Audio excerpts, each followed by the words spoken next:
Le passage que nous allons voir dans cette vidéo est tiré du premier chapitre.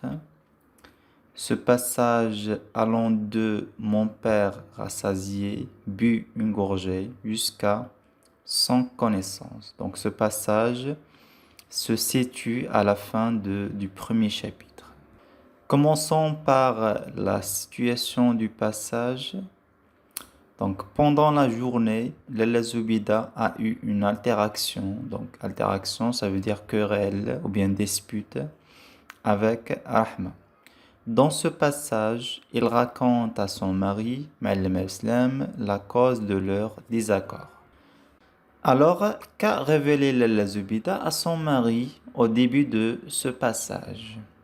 Donc, Lalla Zoubida lui a révélé sa dispute avec Rahma.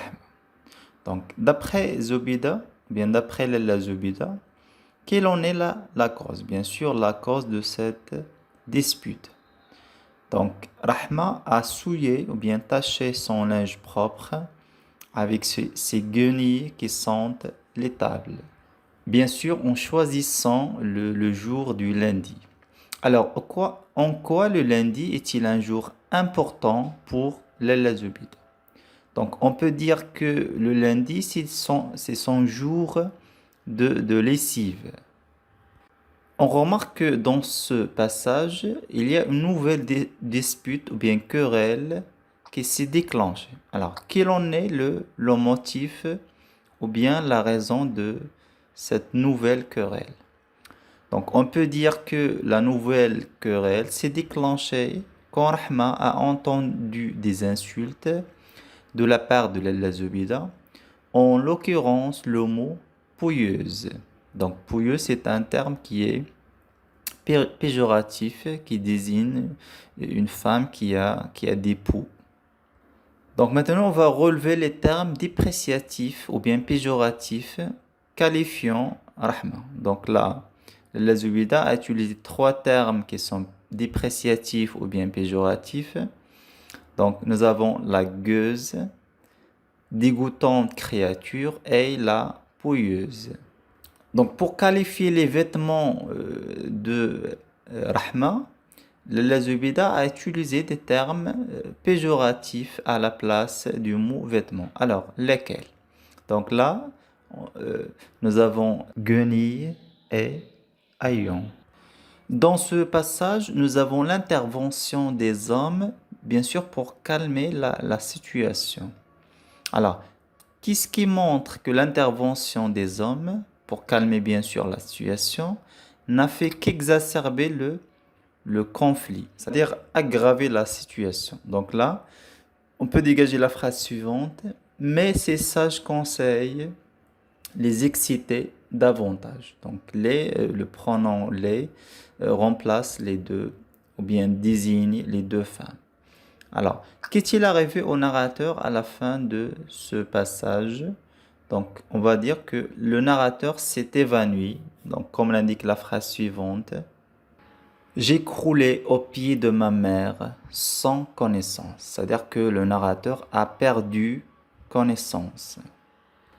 Donc, répondez par vrai ou faux tout en justifiant la réponse.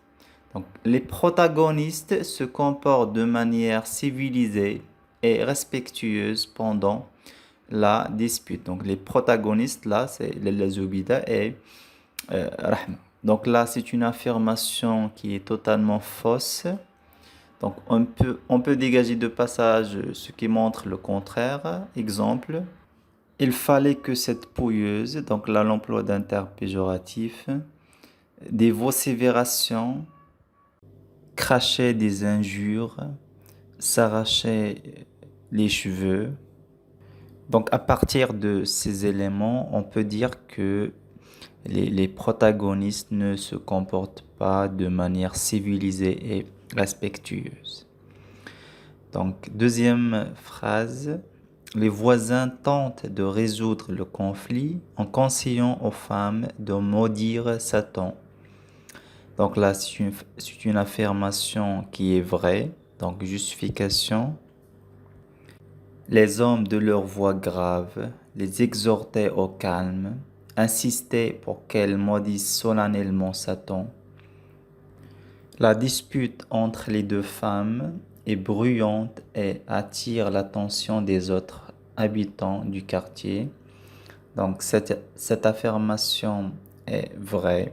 Justification. Voisins et voisines sortirent de leur chambre et mêlèrent leurs cris aux cris des furets. Donc on passe aux champs lexicaux. Donc là on peut dégager plusieurs champs lexicaux. Donc commençons par champ lexical de l'insulte.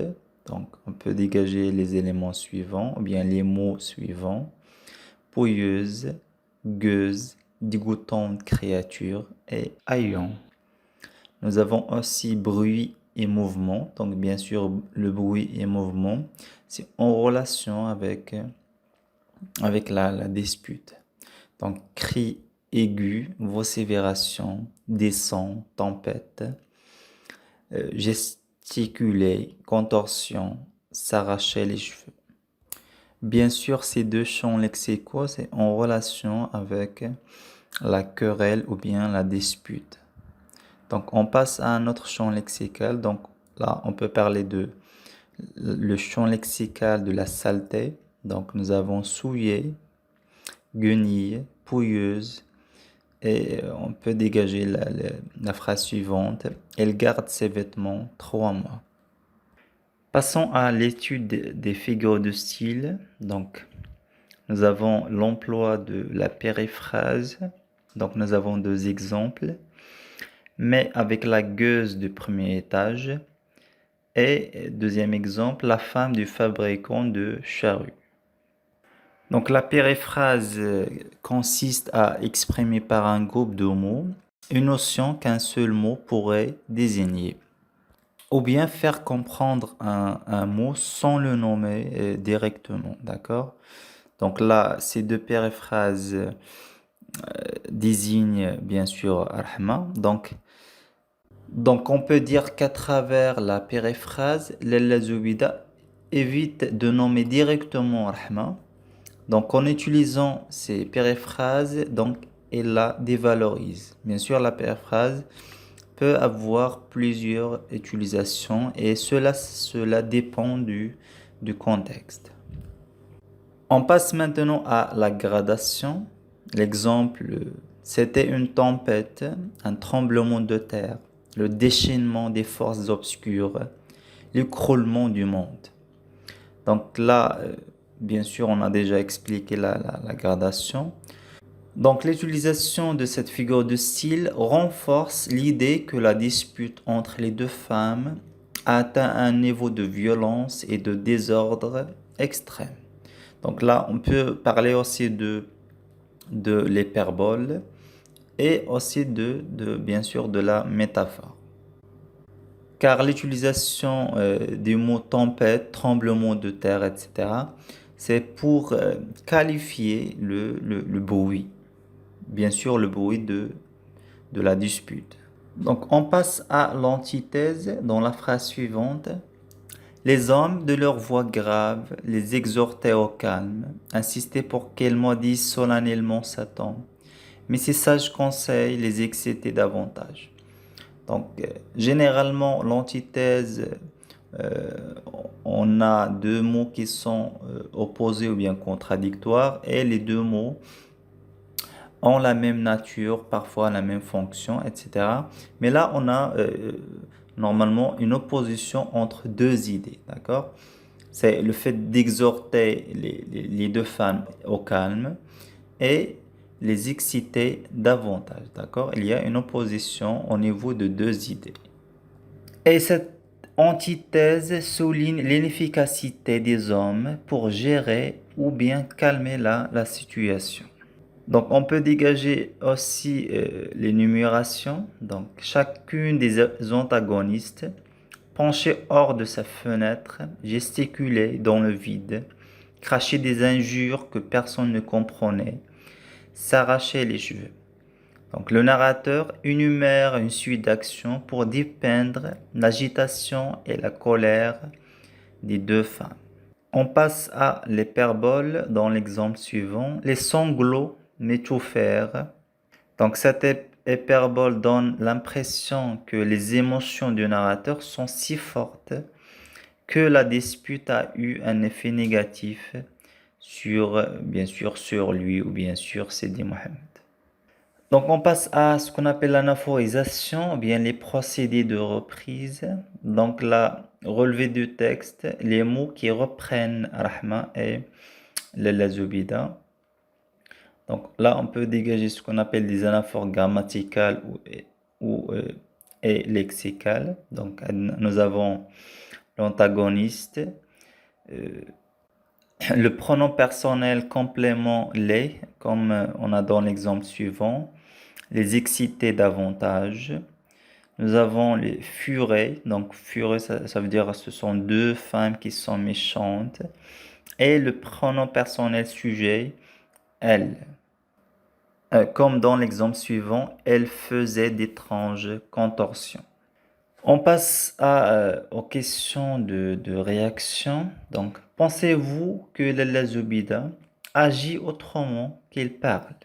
Donc, un exemple de réponse. Donc, bien qu'elle se décrive comme une personne patiente et courtoise, prête à résoudre les problèmes calmement, son comportement lors du conflit avec sa voisine révèle le contraire. Donc, elle se trouve impliquée dans une dispute agressive et insultante. Donc, c'est-à-dire qu'on trouve un décalage entre ce qu'il dit au début à son mari et après, quand bien sûr elle s'implique dans la dispute. Une autre question, donc que dites-vous du comportement des deux femmes, c'est-à-dire Rahma et Lalla Zubida? Donc exemple de réponse, je trouve le comportement de Rahma et Lalla Zubida regrettable, voire impoli, surtout en tant que femme. Donc leur action ne fait que perturber la tranquillité du quartier et nuire à l'enfant Sidi Mohammed. Donc, merci de suivre cette vidéo et n'hésitez pas à la partager avec vos amis. Et à très bientôt.